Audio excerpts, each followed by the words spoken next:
Si bien ahora era amigo de los dos, Suji fue quien conoció primero a Miyawaki. En la primavera del primer año de bachillerato los tres iban a la misma clase. Los alumnos que procedían de la misma escuela de secundaria formaban grupos dentro de la clase y, aunque Miyawaki intentaba hacer nuevos amigos, no acababa de integrarse en ninguno. Iba de grupo en grupo y charlaba animadamente con todos, pero al parecer allí no tenía ningún antiguo compañero de escuela. Suji no tardó en enterarse de que Miyawaki no conocía a nadie, porque había llegado de otra prefectura y había hecho el examen de admisión durante las vacaciones de primavera. Me moría de ganas de hacer amigos. Más adelante les contaría su situación con una sonrisa. El incidente que propició que se tomara confianza se produjo durante los primeros exámenes trimestrales. Sugi había estado empollando la noche anterior el examen y tenía la cabeza llena de fórmulas matemáticas y de vocabulario de inglés. Se dirigía hacia el instituto pedaleando muy despacio. No fuera a ser que una sacudida se derramara todo lo que acababa de aprender. A medio camino del instituto vio un rostro conocido. Se acercó pensando que debía de tratarse de Miyawaki, su compañero de clase. Este se había apeado de la bicicleta y estaba detenido junto a una ancha cuneta.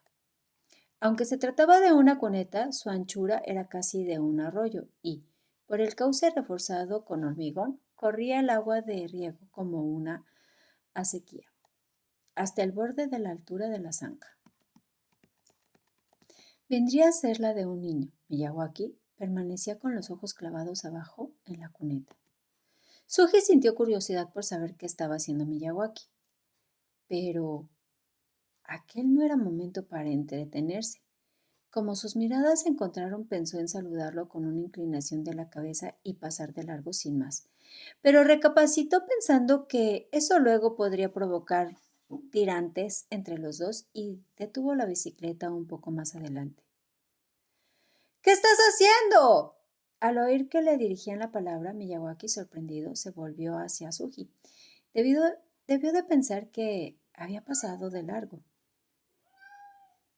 Es que me he encontrado en este momento en apuros. Miyawaki señaló a un perrito que había en la acequia inmóvil, sobre sus cuatro patas temblando de pies a cabeza, a duras penas que se sostenía sobre una minúscula isleta de tierra y grava sedimentadas. Su espeso pelo de color blanco y marrón estaba empapado y completamente pegado al cuerpo. ¡Ah! ¡Es un Shih Tzu! Suji conocía esa raza de perros porque precisamente en casa de Chikako tenían uno. A toda la familia de Chikako, que regentaba un negocio de árboles frutales, le encantaban los animales y sus carteles publicitarios siempre había gatos y perros. Él envidiaba su peculiar manera de cuidar a los animales. Suji vivía en un típico bloque de pisos para empleados de la compañía en la que trabajaba su padre, un oficionista. No era un lugar adecuado para albergar animales. Además, su madre tenía alergia, de modo que solo podía aspirar a tener pececillos de colores, tortugas o algún animal sin pelo. Desde pequeño había querido tener un perro, pero sus sueños jamás se habían hecho realidad. Por,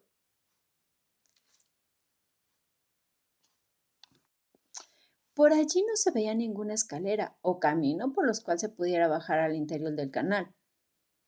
Lo mires como lo mires, ese perro no es de una raza que se cría al aire libre. ¿Se habrá escapado de alguna casa y se habrá perdido? En efecto, también la familia de Chicago soltaba al perro durante el día y dejaba que correteara entre árboles frutales, donde jugaba con los huéspedes que habían ido a coger fruta. Pero por la noche lo llevaban a casa y lo encerraban dentro. No te preocupes, ve tú primero. Miyawaki lo invitó a irse, pero Suji se hallaba en una situación delicada. Si se iba y luego se descubría que había abandonado a su suerte al perro perdido que se había caído a la acequia, Chikako se enfadaría mucho con él. Es que me preocupa. Suji bajó de la bicicleta mientras echaba un vistazo al reloj de pulsera. Si no tardaba mucho, podría llegar antes de la primera clase y hacer el examen. Vamos a solucionar esto en un momento. Y Miyawaki sonrió contento. ¡Qué buen tío eres, Suji! Le incomodó que lo sobreestimara, porque a él, en realidad, lo único que le importaba era el humor de Chicago. Si bajamos, el agua nos empapará hasta los tobillos. Desde ninguno de los dos lados de la cuneta se podía acceder de una zancada a la isleta donde permanecía inmóvil el Shih Tzu. Además, las plantas acuáticas eran tan frondosas que impedían ver el fondo. Bajar descalzo era una temeridad. Podría haber algún vidrio o algún objeto cortante. De pronto, Suji se fijó en un montón de tablones que estaban tirados a un lado del camino. Debían de haber formado parte de algún andamio. Voy a tomar uno prestado, dijo Suji. Se acercó corriendo y escogió un tablón de longitud adecuada. Si lo tendemos hasta donde está el perro, quizá pueda subirse a él y cruzar como si fuera un puente. ¡Buena idea! Aunque le colocaron el tablón justo delante de los ojos, el perro no se subió a él. Lo llamaron, pero el Shih Tzu se quedó allí plantado temblando de pies a cabeza, sin dar un solo paso. Ay, puede que no lo vea, dijo Miyawaki con expresión muy seria. Fíjate bien. Si lo miras de lado, verás que tiene los ojos turbios. Puede que tenga cataratas. Era difícil adivinar la edad de un perro con un rostro tan infantil, pero ahora que su compañero lo mencionaba, parecía que el pelo había perdido efectivamente algo de color. Ha tenido suerte de haber llegado hasta aquí el pobre. Cerca de donde estaban discurría la carretera nacional, por lo que circulaban muchos vehículos. Era un milagro que no lo hubiesen atropellado. Seguro que había caído a la cuneta porque no veía bien.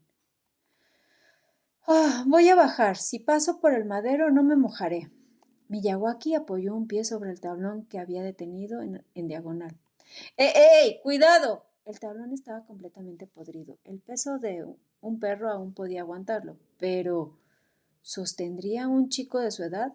Acto seguido se oyó un siniestro crujido. Miyawaki osciló sobre el tablón que se partió por la mitad y cayó a la acequia. Las salpicaduras acompañaron al estrepitoso chapoteo en el agua.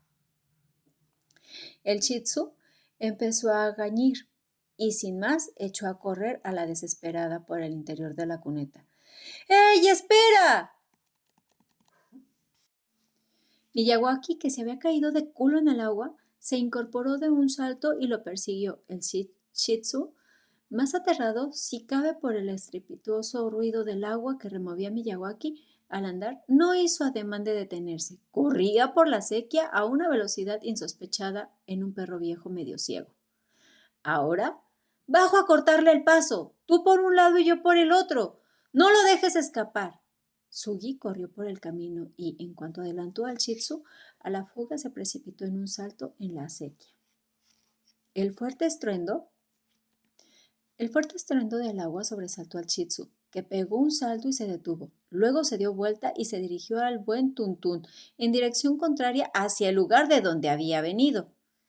¡Se va! ¡Cogedlo!